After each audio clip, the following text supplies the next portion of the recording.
Haryana at 9 PM news channel में आपका स्वागत है। आइए आपको कराते हैं खबरों से अपडेट। सोनीपत ब्रेकिंग। सोनीपत के बहालगढ़ रोड स्थित किया कार सर्विस सेंटर और हुंडई कार के शोरूम में लगी भयंकर आग। आग लगने से किया कार के सर्विस सेंटर में सर्विस के लिए आई 10 से ज़्यादा गाड़ियां जलकर खाक हुई, तो हुंडई के शोरूम में भी 5 से 7 गाड़ियां जली। दोनों शोरूम में अज्ञात कारणों के चलते आग लगी है।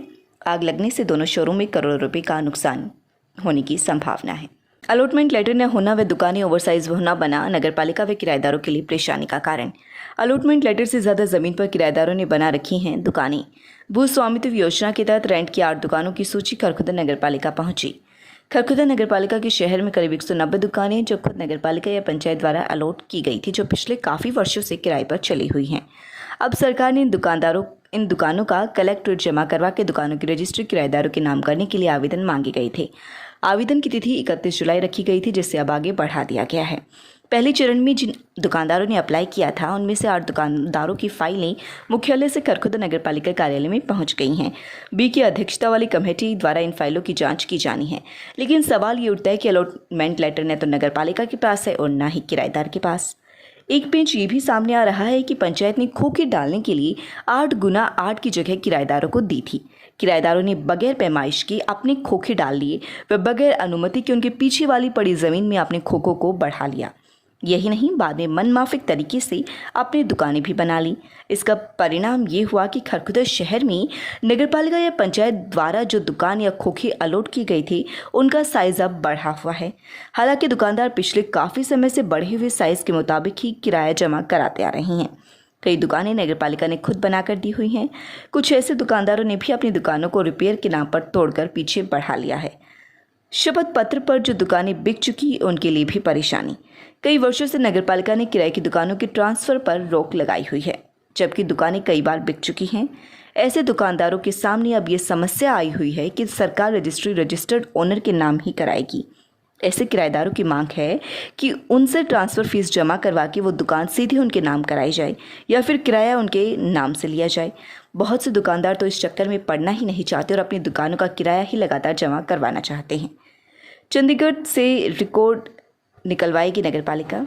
खरखुदा नगरपालिका के बिल्डिंग इंस्पेक्टर मुकेश कुमार का कहना है कि किराए की दुकानों को नगरपालिका के पास रिकॉर्ड न होने के कारण दुकानदारों द्वारा जो साइज अप्लाई किया है, उसके मिलान करने में दिक्कतें आ रही हैं, क्योंकि किराएदारों के पास अलॉटमेंट लेटर नहीं है।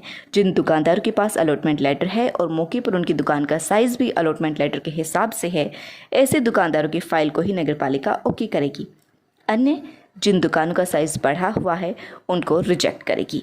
इसके लिए नगरपालिका चंडीगढ़ मुख्यालय से रिकॉर्ड निकलवाएगी, ताकि दुकानों का रिकॉर्ड जांच कर ही एनओसी जारी कर दुकानों की रजिस्ट्री किराएदारों के नाम कराई जा सके। देखो, मेरे कार्यकाल में गांव वालों का बड़ा ही अच्छा सहयोग रहा।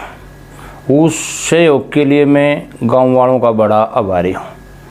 रही बात कार्य का मेरे गांव में एक पानी की इतनी बड़ी समस्या थी, पीने के पानी की, अब जो कि उसको देखते हुए गांव के सहयोग से हमारी पंचायत ने गढ़गांव वाली नहर में कनेक्शन कराया है। ब्लॉक की पौधों की नर्सरी में काम करने वाले कर्मियों को नहीं मिला वेतन। डीएफओ से मिलकर लगा चुके हैं गुहार।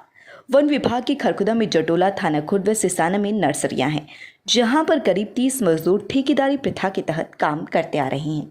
लेकिन पिछले करीब 4 महीनों से उन्हें वेतन नहीं मिला है, जबकि वे अपना कार्य लगातार करते हुए आ रहे हैं। मजदूरों ने इस मामले में धरना प्रदर्शन करके जिला फॉरेस्ट ऑफिसर को भी शिकायत दी थी, जिन्होंने आश्वासन दिया था कि संबंधित कॉन्ट्रैक्टर को 44 लाख रुपए का चेक दे दिया है, 1 सप्ताह में उनका वेतन मिल जाएगा। लेकिन ऐसा नहीं हुआ। नर्सरी में काम करने वाले हरज्ञान सिंह, कृष्ण, प्रेम, प्रताप सिंह, विजेंद्र, प्रकाश, सुरेश, रोहताश, गीता, कमलेश, निर्मला, रेखा व अंग्रेजों का कहना है कि उनकी आजीविका संकट में है। उधार लेकर रसोई का काम चला रहे हैं। बच्चों की फीस संबंधी समस्या भी सामने आ रही है।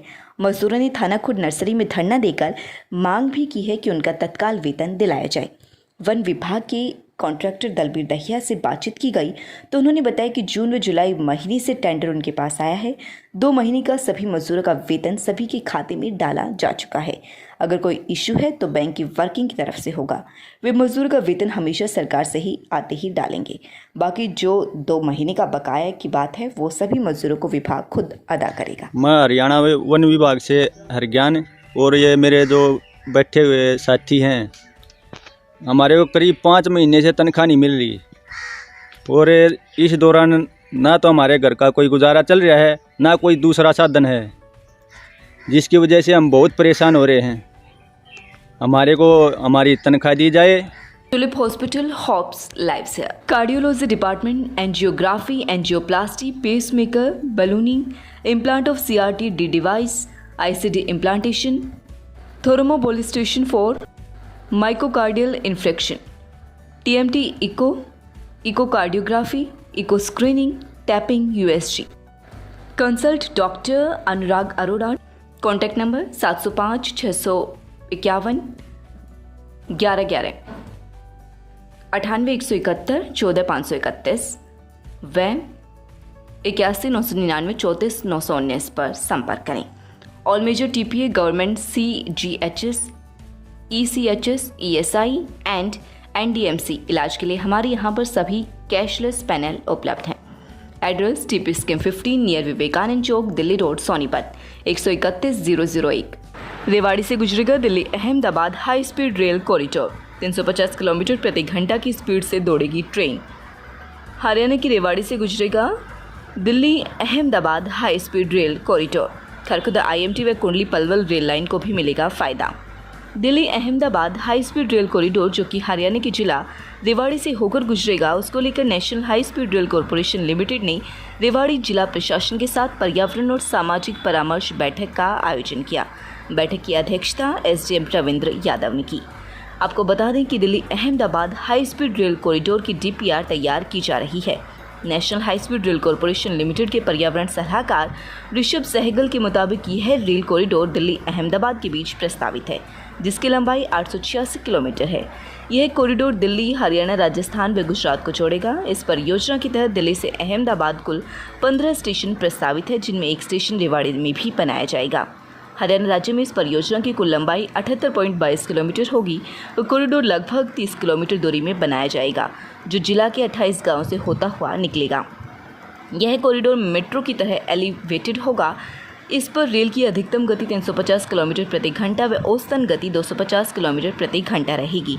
इस परियोजना के शुरू होने से दिल्ली से अहमदाबाद तक का सफ़र मात्र 3 से 4 घंटे में तय किया जा सकेगा।